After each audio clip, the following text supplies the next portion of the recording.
Bismillahirrahmanirrahim. Assalamualaikum warahmatullahi wabarakatuh. Perkenalkan, nama saya Diansyah dengan NIM 20104112446. Di sini saya akan mempresentasikan hasil kerja saya mengenai materi Sistem Manajemen Kinerja BUMN atau Badan Usaha Milik Negara pada studi kasus pada PT Garuda Indonesia Persero dengan mata kuliah Manajemen Kinerja dan Bala Jasa Sumber Daya Manusia dengan dosen pengampu Ibu Ira Puspita Dewi, SSEMM. Materi pertama mengenai pengertian dari BUMN sendiri atau Badan Usaha Milik Negara. Jadi Badan Usaha Milik Negara dahulu dikenal sebagai perusahaan negara dalam perusahaan yang dimiliki baik sepenuhnya, sebagian besar maupun sebagian kecil oleh pemerintah dan pemerintah memberi kontrol terhadapnya. Selanjutnya, sistem manajemen kinerja BUMN. Jadi sistem manajemen kinerja atau disingkat dengan SMK merupakan suatu pendekatan terstruktur yang digunakan untuk mengukur, melacak, dan meningkatkan kinerja organisasi atau unit bisnis. Badan Usaha Milik Negara atau BUMN ini adalah entitas bisnis yang dimiliki oleh pemerintah suatu negara. Implementasi sistem manajemen kinerja di BUMN sangat penting untuk memastikan bahwa tujuan dan strategi pemerintah tercapai melalui operasi dan kegiatan BUMN tersebut.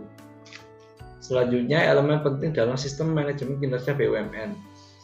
Yang pertama, penetapan tujuan dan strategi. Penetapan tujuan dan strategi ini dibagi dua. Yang pertama, identifikasi tujuan jangka pendek dan jangka panjang BUMN. Yang kedua, tentukan strategi untuk mencapai tujuan tersebut. Yang kedua, penilaian kinerja. Penilaian kerja ini dibagi dua. Yang pertama, tetapkan indikator kinerja yang dapat diukur dan terkait dengan tujuan dan strategi. Yang kedua, gunakan metrik kinerja untuk menilai pencapaian target. Dan selanjutnya, nomor 3, pengembangan key performance indicator atau disingkat dengan KPI. KPI itu sendiri ini dibagi dua. Yang pertama ada identifikasi KPI yang relevan dengan aktivitas BUMN. Yang kedua, pastikan KPI dapat diukur secara objektif dan dapat dipantau. Yang selanjutnya, yang keempat itu pemantauan dan pelaporan. Pemantauan dan pelaporan ini juga dibagi dua. Jadi yang pertama, implementasikan sistem pemantauan secara rutin untuk melacak kinerja BUMN. Yang kedua, membuat laporan berkala yang memberikan gambaran menyeluruh tentang pencapaian target dan kemajuan. Dan yang kelima, ada evaluasi kinerja individu dan tim. Evaluasi kinerja individu dan tim ini dibagi dua. Yang pertama, terapkan penilaian kinerja untuk individu dan tim di dalam BUMN. Yang kedua, gunakan hasil evaluasi untuk memberikan umpan balik konstruktif dan mengidentifikasi area untuk perbaikan.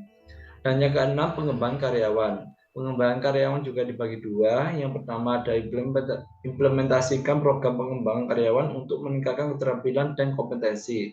Yang selanjutnya, pastikan karyawan memiliki peluang untuk mengembangkan diri mereka sesuai dengan kebutuhan organisasi. Yang ketujuh, ada reward dan pengakuan. Reward dan pengakuan ini dibagi dua. Yang pertama, ada bentuk sistem reward yang adil dan sesuai dengan pencapaian kinerja. Dan selanjutnya itu berikan pengakuan kepada individu atau tim yang mencapai atau melebihi target kinerja. Yang kedelapan, ada komitmen pemimpin. Jadi komitmen pemimpin ini ada dua. Yang pertama, pemimpin BUMN harus memimpin dengan contoh dan menunjukkan komitmen terhadap sistem manajemen kinerja. Dan yang kedua, pastikan komunikasi terbuka dan transparan mengenai tujuan dan harapan kinerja. Dan yang terakhir, ada pengukuran dan perbaikan berkelanjutan. Jadi pengukuran dan perbaikan berkelanjutan ini ada dua. Yang pertama, ada evaluasi efektivitas SMK secara berkala dan lakukan perbaikan berkelanjutan. Yang kedua, pastikan bahwa SMK dapat beradaptasi dengan perubahan kondisi internal dan eksternal.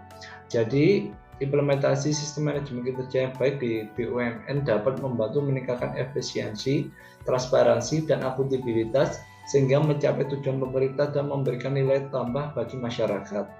Yang selanjutnya itu mengenai faktor-faktor pendorong keberhasilan sistem manajemen kinerja Badan Usaha Milik Negara atau BUMN. Di sini faktor-faktornya yang pertama ada komitmen pemimpin. Jadi komitmen pemimpin ini ada dua. Yang pertama, tingkat komitmen dan dukungan dari kepemimpinan BUMN sangat mempengaruhi keberhasilan SMK. Yang kedua, pemimpin harus memimpin dengan contoh, memberikan dukungan dan mendorong budaya organisasi yang berorientasi pada kinerja. Dan selanjutnya yang nomor dua, partisipasi karyawan. Partisipasi karyawan ini dibagi dua. Yang pertama, keterlibatan dan partisipasi aktif karyawan dalam proses SMK penting untuk mencapai tujuan. Yang kedua, promosikan komunikasi terbuka dan berikan karyawan kesempatan untuk memberikan masukan. Dan yang selanjutnya nomor tiga, yaitu mengenai desain KPI yang relevan. Yang desain KPI yang relevan ini ada dua. Yang pertama ada pemilihan KPI yang tepat dan relevan dengan tujuan bisnis BUMN yang sangat penting. Dan yang kedua, pastikan bahwa KPI dapat diukur dengan jelas dan terkait dengan pencapaian strategis BUMN. Dan selanjutnya yang nomor 4 itu sistem pemantauan dan evaluasi. Jadi sistem pemantauan dan evaluasi ini ada dua. Yang pertama itu ketersediaan sistem pemantauan yang efektif untuk melacak dan mengevaluasi kinerja BUMN. Dan yang kedua, integrasi teknologi informasi untuk memudahkan pengumpulan data dan pelaporan kinerja. Dan yang nomor 5 ada pengembangan karyawan. Jadi pengembangan karyawan ini ada dua. Yang pertama itu untuk program pengembangan karyawan yang baik dapat meningkatkan keterampilan dan kompetensi, mendukung pencapaian target. Dan yang kedua ada pemilihan dan pengembangan kepemimpinan yang efektif untuk memastikan ketersediaan pemimpin yang berkualitas.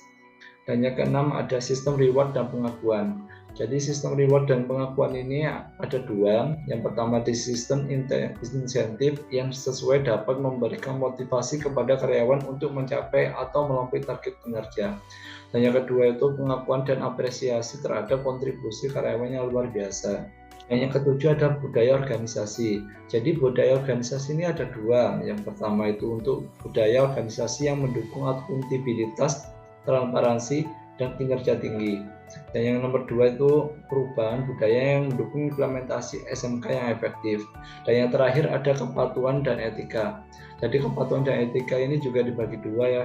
Ada yang pertama itu pemahaman dan pematuhan terhadap peraturan dan etika yang berlaku. Dan yang kedua memastikan bahwa praktik bisnis BUMN sesuai dengan nilai-nilai dan norma etika. Jadi faktor-faktor pendorong keberhasilan sistem manajemen kinerja badan usaha milik negara atau BUMN secara keseluruhan integrasi. Kesimpulannya itu secara keseluruhan integrasi faktor-faktor ini akan membantu menciptakan lingkungan yang mendukung implementasi SMK yang efektif dan berkelanjutan dalam BUMN. Selanjutnya ada faktor-faktor kegagalan dalam sistem manajemen kinerja BUMN. Yang pertama yaitu kurangnya komitmen pemimpin. Jadi pemimpin yang tidak sepenuhnya mendukung atau berkomitmen terhadap implementasi SMK dapat menyebabkan kegagalan. Komitmen tingkat tinggi diperlukan untuk menciptakan budaya kinerja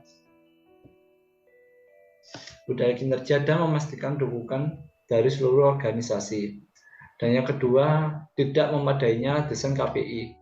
Jadi pemilihan KPI yang tidak sesuai atau kurang relevan dengan tujuan strategi BUMN dapat mengarah pada pemantauan kinerja yang tidak akurat atau tidak efektif. Dan yang ketiga ada budaya organisasi yang tidak mendukung. Jadi budaya organisasi yang tidak mendukung ini akan dapat tidak mendukung akuntabilitas, keterbukaan, dan kinerja tinggi. Implementasi SMK bisa sulit. Budaya yang resisten terhadap perubahan dapat menghambat keberhasilan SMK. Dan yang keempat ada kurangnya partisipasi karyawan. Jadi kurangnya partisipasi karyawan ini tidak melibatkan karyawan secara cukup dalam proses perencanaan dan evaluasi kinerja, dapat menyebabkan kurangnya pemahaman dan komitmen dari mereka terhadap SMK. Dan yang kelima ada pemantauan dan evaluasi yang tidak efektif. Jadi sistem pemantauan yang tidak memadai atau kurangnya penggunaan data kinerja dalam pengambilan keputusan dapat menyebabkan kurangnya transparansi dan akuntabilitas. Yang keenam, kesalahan dalam perencanaan. Maksud dari kesalahan dalam perencanaan ini adalah seperti penentuan tujuan yang tidak realistis atau alokasi sumber daya yang tidak memadai, dapat menghambat pencapaian target. Dan yang ketujuh, kurangnya pengembangan karyawan. Dalam kurangnya pengembangan karyawan ini, program yang tidak memadai Maksudnya program pengembangan karyawan yang tidak memadai atau kurangnya fokus pada pengembangan kompetensi yang diperlukan dapat mengurangi dampak posisi dari SMK. Dan yang kedelapan itu kurangnya sistem reward yang efektif. Sistem reward yang tidak jelas atau tidak memadai untuk menghargai pencapaian kinerja dapat merugikan motivasi karyawan. Dan yang kesembilan, tidak mampu mengelola perubahan. Gagal dalam mengelola perubahan dapat menyebabkan resistensi dari karyawan atau kesulitan dalam mengadaptasi proses baru yang diperlukan oleh SMK. Dan yang 10, pemahaman terbatas terhadap lingkungan bisnis. Jadi ketidakmampuan untuk memahami atau merespon dengan cepat terhadap perubahan dalam lingkungan bisnis atau regulasi dapat menyebabkan kegagalan dalam pencapaian tujuan. Baik, sekarang masuk kepada studi kasusnya, yaitu mengenai penerapan sistem manajemen kinerja di PT Garuda Indonesia Persero. Yang pertama itu gambaran mengenai latar belakang pada PT Garuda Indonesia Persero ini, yaitu PT Garuda Indonesia Persero merupakan maskapai penerbangan nasional Indonesia dengan tujuan untuk mencapai standar keamanan tinggi, memberikan pelayanan berkualitas, dan meraih keunggulan operasional. Dalam upaya meningkatkan kinerja secara keseluruhan, perusahaan memutuskan untuk menerapkan sistem manajemen kinerja. Yang selanjutnya mengenai langkah-langkah penerapan sistem manajemen kinerja pada PT Garuda Indonesia Persero. Yang pertama, perencanaan strategis. Jadi PT Garuda Indonesia Persero ini pada perencanaan strategisnya itu ada dua. Yang pertama, identifikasi tujuan strategis jangka panjang dan jangka pendek pada PT Garuda Indonesia. Yang kedua, menetapkan KPIs yang berkaitan dengan keamanan operasional, kepuasan pelanggan, efisiensi operasional, dan keberlanjutan. Yang kedua, penetapan sasaran dan KPIs individu. Penetapan sasaran dan KPIs individu pada Garuda Indonesia, PT Garuda Indonesia Persero ini ada dua. Yang pertama itu mengkomunikasikan tujuan perusahaan ke seluruh divisi dan tingkatan karyawan.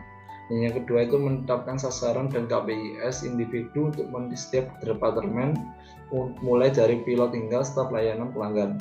Yang ketiga itu pengembangan keterampilan dan kompetensi. Yang pertama, menilai kebutuhan pelatihan karyawan sesuai dengan tuntutan pekerjaan dan perubahan teknologi. Dan yang kedua itu menyelenggarakan pelatihan untuk meningkatkan keterampilan karyawan seperti pelatihan keamanan penerbangan, pelatihan pelayanan pelanggan, dan pelatihan kepemimpinan.